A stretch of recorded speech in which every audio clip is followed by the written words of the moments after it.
Hi friends and Kutties. பெண்ணின் பெருமை உணர்த்தும் பெண்ணியம் கிராஃப்ட் யூடியூப் சேனலுக்கு உங்க எல்லாரையும் வரவேற்கிறேன். இன்னைக்கான வீடியோல நம்ம என்ன பார்க்க போறோம்னா விநாயகர் சதுர்த்தி ஸ்பெஷல் விநாயகர் கொடை எப்படி மேக் பண்ணலாங்கிறத பத்தி தான் நம்ம பார்க்க போறோம். ஸோ இந்த கொடை பண்றதுக்கு ரொம்பவே ஈஸியான ஒரு டெக்னிக்ல நம்ம பண்ண போறோம். வீட்டில் இருக்கிற பொருட்களை யூஸ் பண்ணி தான் நம்ம பண்ண போறோம். ஸோ அது பண்றதுக்கு என்னெல்லாம் பொருட்கள் தேவைங்கிறத நம்ம முதல்ல பார்த்துடலாம். Chart paper and A4 sheet, அதுக்கப்புறம் அந்த ஸ்டாண்டுக்காக ஒரு பென்சில், அதுக்கு மேலே வந்து ஒட்டுறதுக்காக லேஸ், தென் அந்த கொடையை கலர் பண்ணுறதுக்காக பெயிண்ட், டெக்கரேட் பண்ணுறதுக்காக ஸ்டோன்ஸ், தென் டெக்கரேட் பண்ணுற அந்த ஸ்டோன்ஸை ஒட்டுறதுக்காக ஃபேப்ரிக் க்ளூ. இவ்வளோதான் இதுக்கு தேவையான பொருட்கள். இப்போ நான் என்ன பண்ணுறேன்னா கொடையோட மேல் பாகம் வந்து ரெடி பண்ண போகிறேன். அதுக்காக ஒரு சர்க்கிள் ஃபார்ம், இந்த சார்ட் பேப்பரில் ஒரு சர்க்கிள் ஃபார்ம் பண்ணணும். ஸோ உங்களுக்கு எவ்வளோ பெருசாக தேவையோ அதுக்கேற்ற மாதிரி நீங்கள் இந்த சர்க்கிள் ஃபார்ம் பண்ணிக்கோங்க. இந்த சார்ட் பேப்பரில் எந்த அளவு பண்ணுறீங்களோ அதே மாதிரி A4 ஷீட்லேயும் இதே சர்க்கிளை நீங்கள் வந்து ட்ரா பண்ணணும். ட்ரா பண்ணி அதை வந்து கட் பண்ணி எடுத்துடணும்.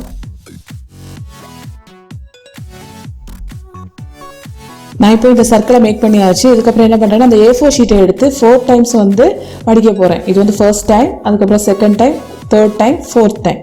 அதே மாதிரி 4 டைம்ஸ் மடித்ததுக்கப்புறம் என்ன பண்ண போகிறேன்னா அந்த கோனில் இருக்கிற அந்த இது வந்து ஒரு கோன் மாதிரி ஃபார்ம் ஆகும். அந்த கோனில் மேலே இருக்கிற இடத்த வந்து ஒரு ஆர்க் மாதிரி ஒரு பென்சிலால் லைன் போட்டு அந்த ஆர்க்கை வந்து ஆர்க்கில் இருக்கிற ரிமைனிங் பீசஸ் வந்து கட் பண்ணி எடுக்க போகிறேன். கட் பண்ணி எடுக்கும்போது அதுக்கப்புறம் அதை விரிச்சு பார்க்கும்போது நம்மளுக்கு வந்து ஒரு ஃப்ளவர் டிசைன் மாதிரி இருக்கும். அந்த ஃப்ளவர் டிசைன் என்ன பண்ணுறேன்னா இந்த சார்ட் பேப்பரில் பேஸ்ட் பண்ண போகிறேன்.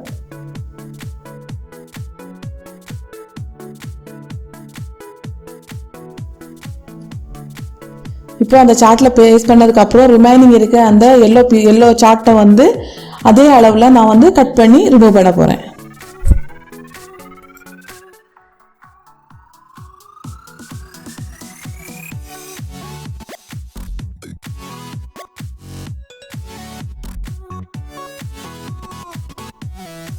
ஸோ இப்போ நான் வந்து இந்த மேலே அப்பர் பார்ட் வந்து பண்ணி முடிச்சாச்சு.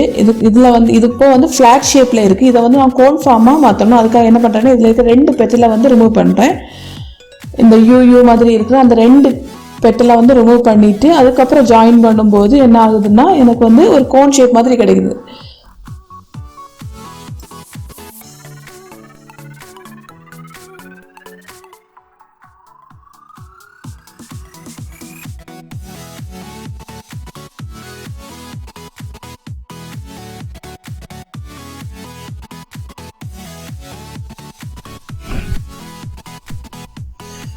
ஸோ இந்த கோன் ஷேப் ஃபார்ம் பண்ணதுக்கு அப்புறமா நான் வந்து அதை வந்து கலர் பண்ணுறேன். நீங்கள் வந்து டிஃப்ரெண்ட் கலரில் கூட கலர் பண்ணலாம். நான் இங்கே சேம் கலரில் தான் நான் வந்து கலர் பண்ணியிருக்கேன்.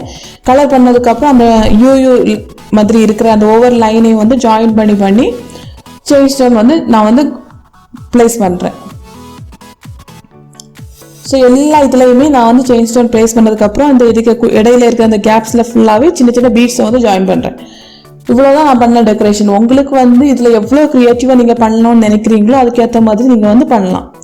அது ஃபுல் அண்ட் ஃபுல் உங்களோட க்ரியேட்டிவிட்டியை பொறுத்து. உங்களுக்கு பண்ணும்போது உங்களுக்கு ஒவ்வொருத்தவங்களுக்கும் ஒவ்வொரு விதமான ஐடியா கண்டிப்பாக வரும்.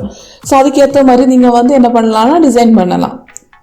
ஸோ இதில் வந்து இந்த மாதிரி லைன் தான் பண்ணணும் கிடையாது. இதில் வந்து சின்ன சின்ன சர்க்கிள் மாதிரி கூட நீங்கள் பண்ணலாம். அது வந்து ரொம்ப டிஃப்ரெண்ட்டாக அழகாக தெரியும். நீங்கள் மெயினாக பார்க்க வேண்டியது எப்படின்னா நீங்கள் பண்ணும்போது நேர்த்தியாக வந்து ஓட்டுங்க. நேர்த்தியாக ஓட்டினீங்கன்னா உங்களோட ஃபினிஷிங் வந்து ரொம்ப பார்க்குறதுக்கு ரொம்ப அழகாக தெரியும். அவ்வளோதான் நீங்கள் மெயினாக வந்து இதில் கவனிக்கணும். மற்றபடி நீங்கள் வந்து உங்களோட இஷ்டத்துக்கு ஏற்ற மாதிரி இதில் வந்து நீங்கள் பீட்ஸை வந்து நீங்கள் வந்து பேஸ்ட் பண்ணலாம்.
இப்போ நான் என்னோட இந்த அப்பர் பார்ட் டெக்கரேஷனை வந்து ஃபினிஷ் பண்ணியாச்சு. இனிமேல் வந்து அந்த கீழே இருக்கிற அந்த ஸ்டிக்கை வந்து ப்ளேஸ் பண்ண போகிறேன். அதுக்காக வந்து எனக்கு இந்த ஸ்டிக் வந்து என்கிட்ட கையில் கிடைக்கிற ஒரு பென்சில் தான் இருந்தது. அதனால் நான் வந்து இந்த பென்சிலை யூஸ் பண்ணுறேன். நீங்கள் வந்து பென்சில் வந்து வேஸ்ட் ஆகும்னு நினச்சா பென்சிலை யூஸ் பண்ண வேண்டாம், ஏதாவது ஸ்டிக்கை நீங்கள் யூஸ் பண்ணுவாங்க.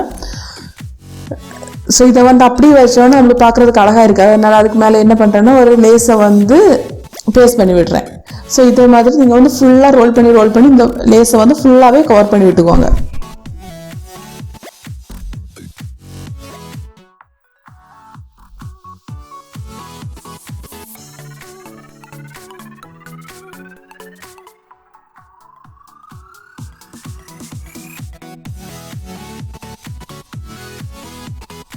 இப்போ இந்த லேஸை வந்து ஃபுல்லாக கவர் பண்ணி முடிச்சதுக்கப்புறம் என்ன பண்ணுறேன்னா இந்த கொடையோட அப்பர் பார்ட்டில் வந்து அதை ஜாயின் பண்ண போகிறேன். ஜாயின் பண்ணி முடிச்சாச்சுன்னா நம்மளோட அந்த கொடை வந்து சூப்பராக ரெடி ஆயிரும்.